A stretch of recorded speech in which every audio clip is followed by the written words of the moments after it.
So we're here with Jake Medlong from Kids Inc. Hi, how's it going? So tell us a little bit about how Kids Inc. started. So Kids Inc. started, there's a guy by the name of Jerry Barnaby that was part of a church plant, a new church plant here in Fountain Square of Indianapolis. And he moved into the neighborhood, he was getting acclimated with the church, and as he was here on this property, at this old school building, he met some students that were living in poverty, that needed to know Jesus. Formed a board, he got some people around him that could help form the vision of what this would look like. Got a bunch of volunteers and lawyers and just did what it would take to start a nonprofit organization. And 19 years later, we've been here serving students, several hundred, at least 100, 150 students that we see now.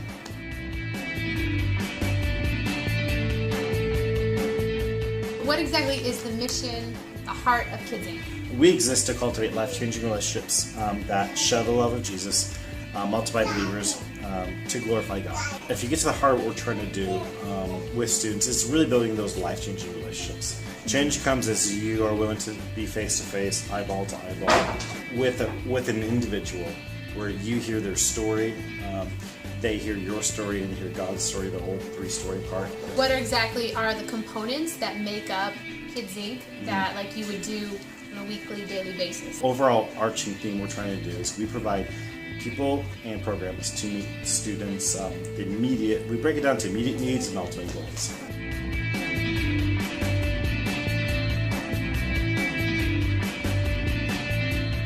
Whether it's educational needs, so we'll do tutoring, where there's a school that's right across the street from us that we have created a tutoring program because they needed tutors. Whether it's the social needs, we have all these different programs that we run, and a lot of it's just helping them learn like social skills. And physical needs is every program we have, we try to provide food because we have kids which are hungry. Like most kids that we know, their families are on food stamps. If they don't have food stamps, they probably just won't eat. Emotional needs is a really big part because most kids we know have shattered lives, have experienced lots of trauma, have had just, if they know their fathers, they probably doesn't live there. There's a lot of like single parent homes. And so they've experienced a lot of pain. So a lot of it's just sitting one-on-one to hear their stories and unpack that with them, help pick up the pieces, or walking to schools and starting grief support groups. Like we're doing one now currently, and we have a teen dad support group because there's some guys who actually want to do it. So let's help resource them to do that.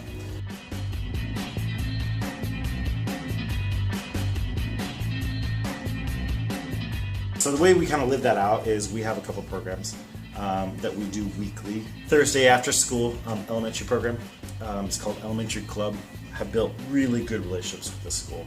We've got a bunch of kids on the list, and we walk them over right after school, and we just have a program. They can be kids, and where there's free of conflict, where they can have fun playing games, they can do crafts, they can hear Bible stories, they have a little snack. So when they have time to play, and they're playing with them, I think it opens up the door for them to trust and to build that life. 7th to 12th grade is our teen night, and every Friday nights are times where kids are going to get into trouble or they're going to do something. So we like to give them a safe, positive place to be.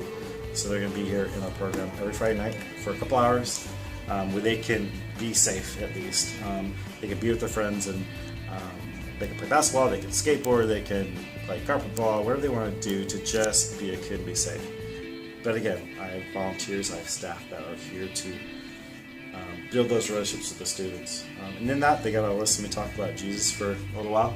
So they're going to hear me talk about the Bible. They're going to hear me share the gospel.